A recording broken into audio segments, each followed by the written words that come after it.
ఓం శ్రీ మహాగణాధిపతే నమః. శ్రీ గురుభ్యో నమః. లక్ష్మీ సవిభ్రమాలోక శుభ్రో విభ్రమ చక్షుషే చక్షుషే సర్వలోకానాం వెంకటేశాయ మంగళం. ఓం నమో వెంకటేశాయ. కాయ్ టీవీ మీడియా ప్రేక్షకులకు నమస్సుమాంజలి.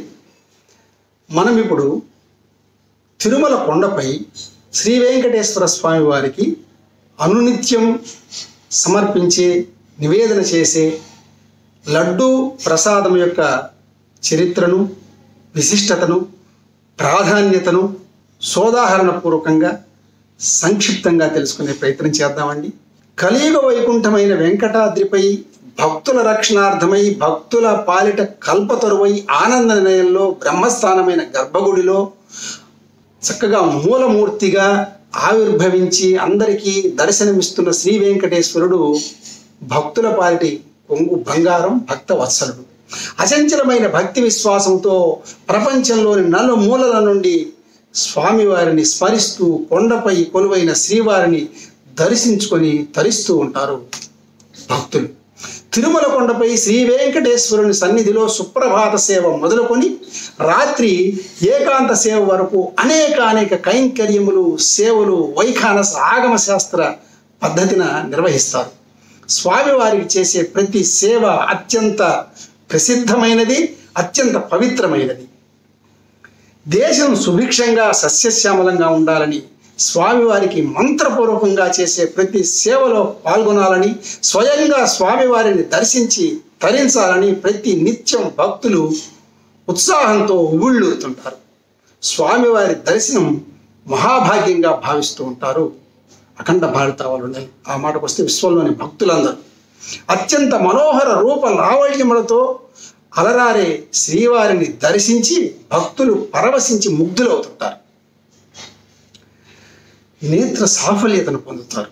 తిరుమల కొండపై స్వామివారికి సమర్పించే అనేక ప్రసాద సమర్పణలలో, నైవేద్యములలో అత్యంత ప్రధానమైనది, భక్తులు విపరీతముగా ఇష్టపడేది లడ్డూ ప్రసాదం. అత్యంత రుచికరమైన ఈ తిరుమల లడ్డూ ప్రసాదం ప్రాముఖ్యత మరి దేనికి లేదు, ఎక్కడా లేదు.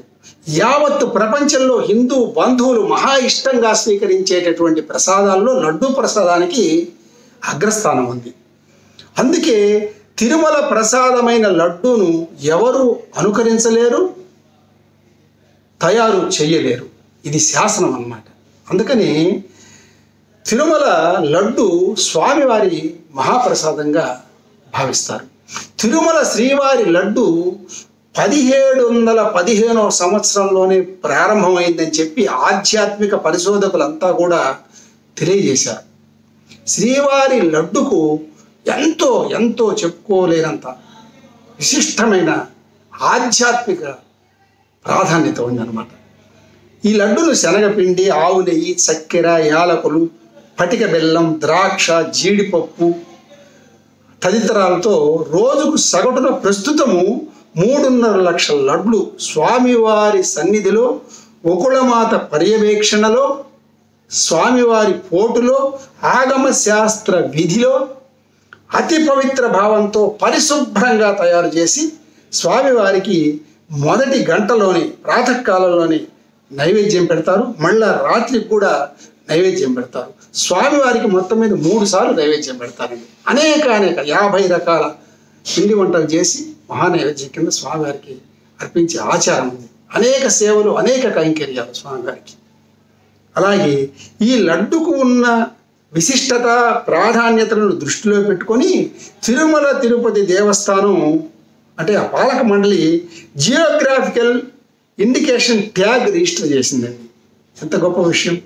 టీటీడీ తప్ప మరొకరు చేయకూడదు, స్వామివారి లడ్డుని అమ్మకూడదు. ఆ పేరు పెట్టుకుని తిరుపతి లడ్డుని ఎవ్వరు అమ్మకూడదు, అలా శాసనం చేశారు.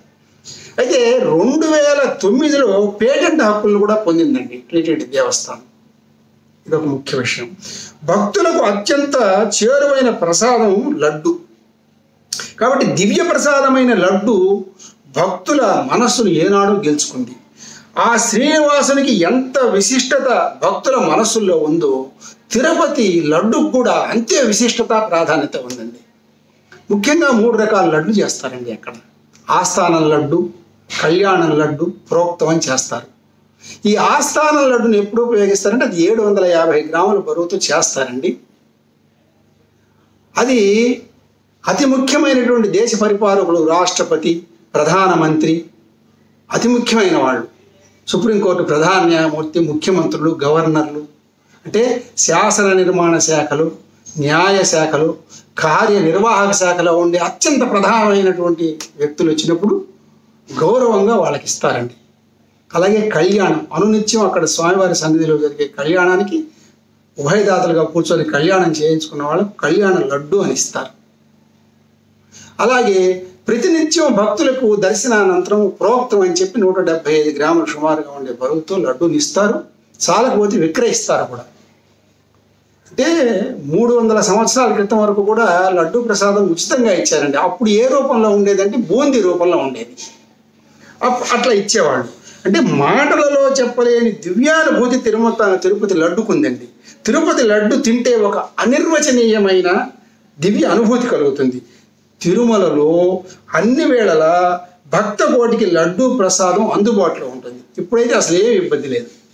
స్వామివారి సన్నిధిలో బాలభోగం, రాజభోగం, శయనభోగం అని చెప్పి అద్భుతమైనటువంటి పూజా కార్యక్రమాలు జరుగుతాయి. అక్కడ అనేక రకాల ప్రసాదాలు పెడతారు.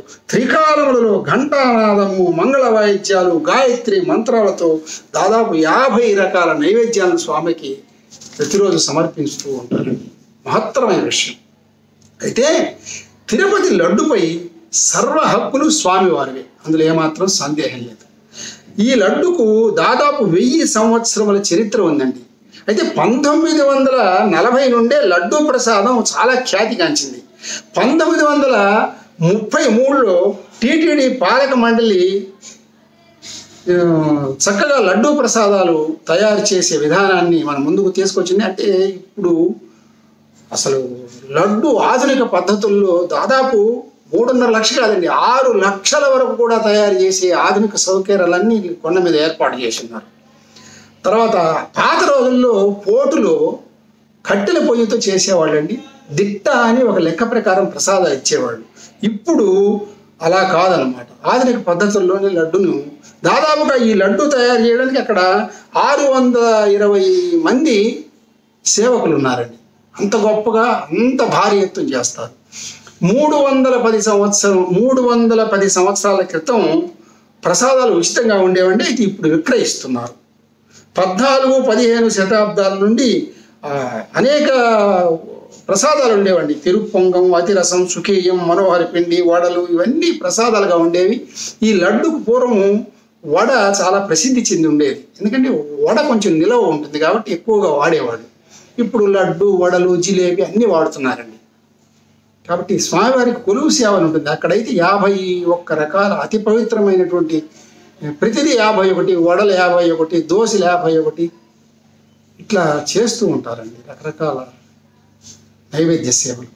ఎన్ని సేవలు చేసినా, ప్రపంచ ప్రఖ్యాతిగాంచిన, భక్తులను మనస్సు దోచుకున్నటువంటి లడ్డూ ప్రసాదం అంటే భక్తులు ఉవ్విళ్ళూడుతుంటారు. ఎవరైనా మొక్కుకొని తిరుపతి కొండకు వెళితే ఆ ఇరుగు పొరుగు వారు, బంధువులు, మిత్రులు, శ్రేయోభిలాషులు అందరూ లడ్డు తీసుకుంటామని కోరతారు. వాళ్ళు కోరకపోయినా వెళ్ళిన వాళ్ళు దర్శనం చేసుకొని తన స్నేహితులకు, బంధువులకి వాళ్ళు లడ్డు తీసుకొని వస్తారండి. ఆ లడ్డు తెచ్చి వీళ్ళందరికీ ఇస్తే కొండకు పోయిచ్చామని చెప్పి వాళ్ళు కూడా కొండకు వెళ్ళి స్వామిని దర్శించుకొని ప్రసాదం తీసుకున్నంత ఆనందం పడతారు.